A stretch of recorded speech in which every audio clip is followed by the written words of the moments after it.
नमस्कार, मैं हूं सुनील बॉबी और आप इस समय देखना शुरू कर चुके हैं अपना खास कार्यक्रम एजुकेशन एंड जॉब बुलेटिन यानी बिहार शिक्षा समाचार।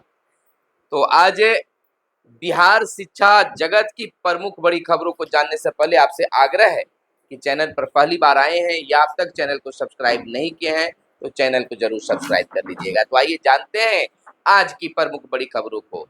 तो आपको बता दें कि बीपीएससी से बहाल दूरी के आधार पर ट्रांसफर को लेकर आवेदन देने वाली शिक्षिकाओं का ट्रांसफर का लिस्ट बहुत जल्द जारी होने वाला है और स्कूलों में टीआर 3 के शिक्षकों की पोस्टिंग की प्रक्रिया अब तेज हो गई है। जैसा कि आप जानते हैं कि 14 जिलों का लिस्ट भी जारी किया गया है और आज भी जारी किया जा रहा है। तो यह बहुत जल्द ही सभी जगह का लिस्ट जारी होगा और स्कूलों में शिक्षकों को पोस्टिंग कर दिया जाएगा। वहीं बड़ी खबर निकलकर प्रधान शिक्षकों के लिए भी आ रहा है कि प्रधान शिक्षकों का जहां केस कोर्ट में है, मामला जो है कोर्ट में है, वहीं शिक्षा विभाग भी इसको लेकर काफी टेंशन में है। लेकिन इसी बीच एक और खबर निकल कर आ गई है कि अब जो प्रधान शिक्षक अभ्यर्थी हैं वह अब एकजुट होने लगे और सरकार से आर पार की लड़ाई लड़ने के भी फिराक में। आपको बता दें कि बीते दिन बिहार के प्रधान शिक्षक अभ्यर्थियों का पटना के गांधी मैदान में महाजुटान हुआ, यानी कि काफी संख्या तो नहीं लेकिन हाँ वहां पर उन्होंने एकत्र होकर इस पर कोर्ट के मैटर, शिक्षा विभाग की पहल और शिक्षा विभाग के कार्यों पर मंथन किया और आगे की रणनीति भी तय की गई। तो निश्चित तौर पर अगर विभाग जल्द इस पर फैसला नहीं ले पाती है, कोर्ट का फैसला आने के बाद भी इस पर विचार नहीं किया जाता है, तो प्रधान शिक्षक जो है आंदोलन भी कर सकते हैं। तो यह अब प्रधान शिक्षक अब एकजुट होने लगे हैं और निश्चित तौर पर इस पर कुछ न कुछ रिजल्ट निकल कर सामने आएगी। वहीं एक और बड़ी खबर निकल कर सामने आ रही है कि 8वें वेतन आयोग का नया अपडेट आ गया है। इसी महीने मिल सकती है कोई बड़ी खुशखबरी 8वें वेतन आयोग को लेकर। 8वें वेतन आयोग को लेकर एक बड़ी खबर सामने आ रही है कि सरकार केंद्रीय कर्मचारी और पेंशनर को जल्द ही खुशखबरी दे सकती है। दरअसल खबर है कि 8वें वेतन आयोग का गठन मई 2025 तक हो सकता है। बता दें कि केंद्र सरकार ने मोस्ट अवेटेड 8वें वेतन आयोग की अपनी मंजूरी दे दी है, लेकिन पैनल का आधिकारिक गठन अभी भी लंबित है। वित्त मंत्री निर्मला सीतारमण ने पिछले महीने कहा था कि नया आयोग जल्द ही गठित किया जाएगा। महीने जल्द करने की बातें हुई थी। ऐसे में मीडिया रिपोर्ट के मुताबिक 8वें वेतन आयोग का गठन मई 2025 तक हो सकता है। तो यह बड़ी खुशखबरी है जिसमें बिहार के शिक्षकों को भी इससे फायदा होंगे। इधर टीआर 3 के 51,389 अध्यापकों की पोस्टिंग शुरू और अन्य लिस्ट भी जारी। 15,528 अध्यापकों के पदस्थापन का आदेश जारी। 3 दिनों में पूरी होगी पोस्टिंग की प्रक्रिया। तो निश्चित तौर पर शिक्षक अब स्कूल में होंगे। अब एस सिद्धार्थ ने बड़ा फैसला लिया है कि बहुत जल्द ही 15 तारीख तक सभी शिक्षकों को स्कूल में पोस्टिंग शुरू की जाएगी और सभी शिक्षक जो है 15 मई के पहले अपने पदस्थापन में स्कूल में योगदान कर शिक्षण कार्य शुरू करेंगे। अपर मुख्य सचिव एस सिद्धार्थ के मुताबिक इस पर कार्य तेजी से किया जा रहा है। बस इंतजार है केवल लिस्ट सभी का जारी हो जाने के बाद में। अब 15 मई के पहले यानी 15 मई तक, मानिए कि 15 मई तक सभी का स्कूलों में पोस्टिंग कर दिया जाएगा। वहीं इंटर नामांकन के लिए अब 8 मई तक कर सकते हैं आवेदन। 3 मई तक थी पहले आवेदन करने की अंतिम तिथि। बोर्ड ने कहा इसके बाद तिथि में नहीं होगा विस्तार। आपको बता दें कि बिहार विद्यालय परीक्षा समिति, बिहार बोर्ड ने इंटर में नामांकन के लिए online facilitation system for student OFSS के माध्यम से ऑनलाइन आवेदन की तिथि में विस्तार किया है। अब नामांकन के लिए 8 मई तक आप आवेदन कर सकते हैं। तो यह बड़ी खबर विद्यार्थियों के लिए है। वहीं सक्षम वेतनहीन शिक्षक, सक्षमता 1 पास 25,000 शिक्षकों का 4 तो सक्षमता परीक्षा 2 के 65,716 शिक्षकों का 2 माह से वेतन रुका हुआ है।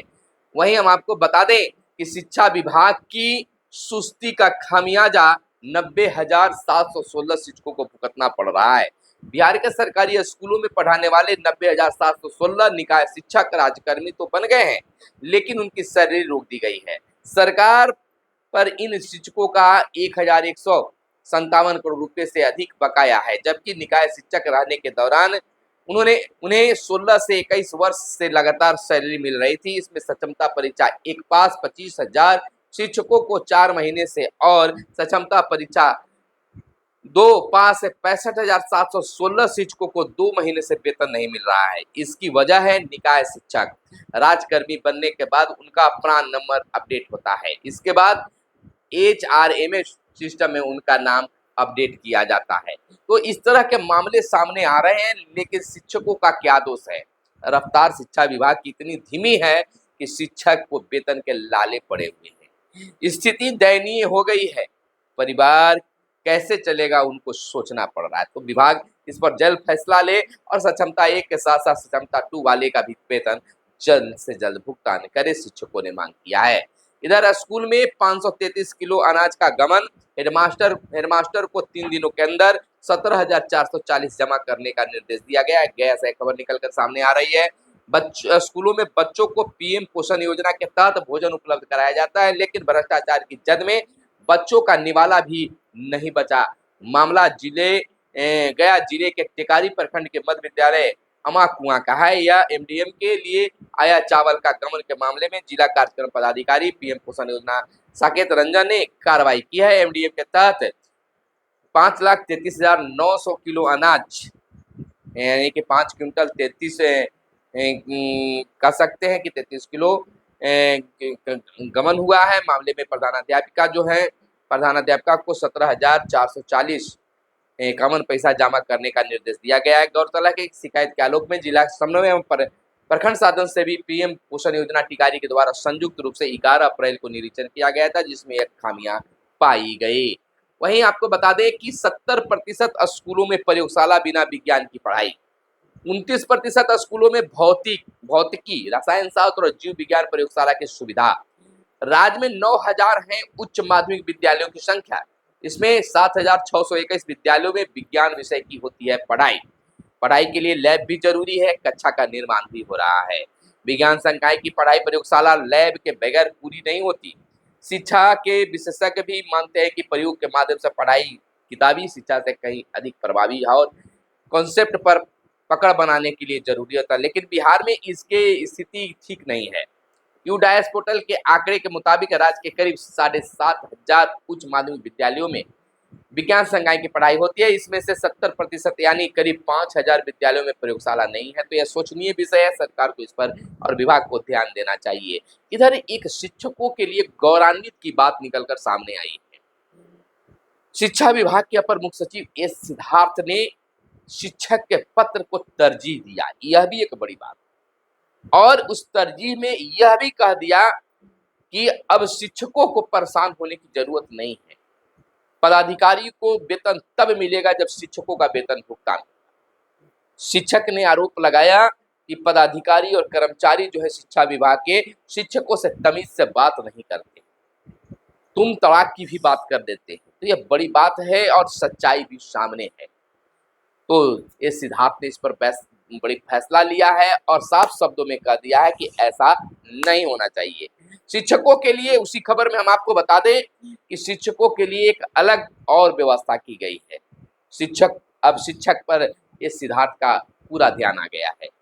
मेडिकल लीव सैलरी की समस्या के लिए ऑनलाइन आवेदन देंगे शिक्षक। शिक्षा विभाग की नई व्यवस्था, दफ्तरों के चक्कर नहीं लगाना पड़ेगा। बिहार में शिक्षा विभाग ऑनलाइन होगा। 38 जिलों में कार्यरत शिक्षकों को अवकाश फंड सुरक्षा के लिए जिला शिक्षा पदाधिकारी और प्रखंड शिक्षा पदाधिकारी के कार्यालय का चक्कर नहीं लगाना पड़ेगा।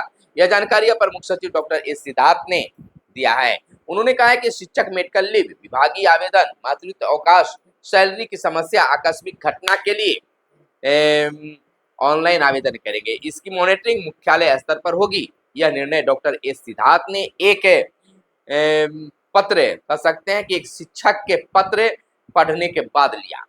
बीपीएससी तैयारी 1 पास एक शिक्षक ने पत्र से अपर मुख्य सचिव को जानकारी दी कि डीईओ और डीपीओ कार्यालय में शिक्षकों के साथ अभद्र व्यवहार किया जाता है।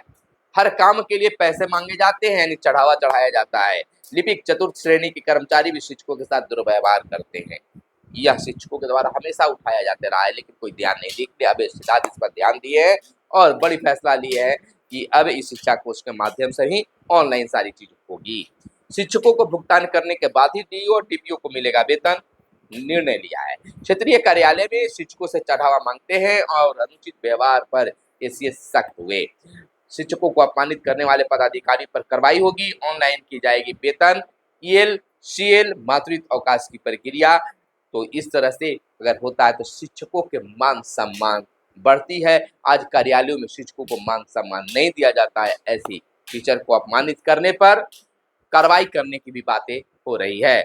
यानी कि कह सकते हैं कि टीचर को अगर अपमानित करते हैं तो वैसे पदाधिकारी अब बख्शे नहीं जाएंगे।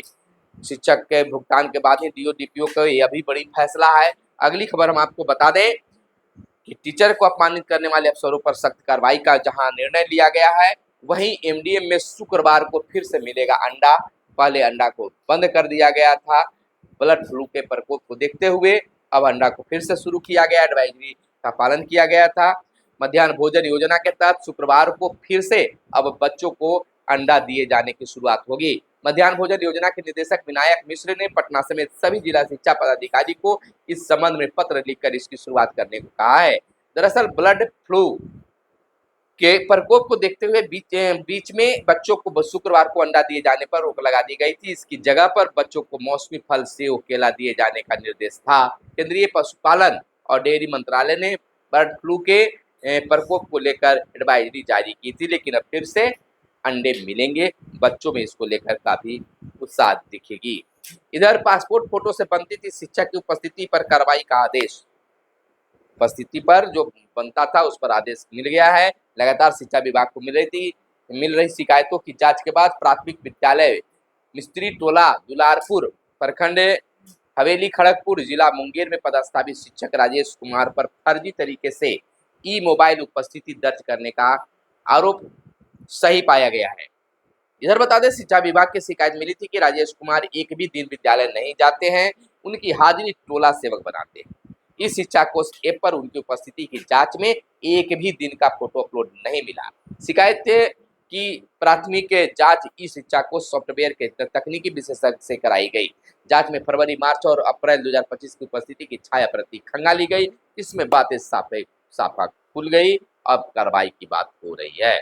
इधर एनके अग्रवाल बने उच्च शिक्षा निदेशक। प्रोफेसर एनके अग्रवाल को उच्च शिक्षा निदेशक बनाया गया है। शिक्षा विभाग ने बीते दिन इसका आदेश भी जारी कर दिया है। इधर 11 लाख से अधिक छात्रों की पोशाक के लिए 169 करोड़ रुपए जारी किए गए हैं। इधर 2 दर्जन शिक्षकों को टीचर ऑफ द मंथ का खिताब मिला है। शिक्षा विभाग ने दिया उत्कृष्ट शिक्षण के लिए प्रशस्ति पत्र। शिक्षकों से इसमें काफी उत्साहता है और मिलना भी चाहिए। तो यह थी आज की खास प्रमुख खबरें जो आपके लिए काम की खबरें हो सकती है। तो मिलते हैं अगले वीडियो में, तब तक के लिए दीजिए इजाजत। जय हिंद, जय भारत, वंदे मातरम।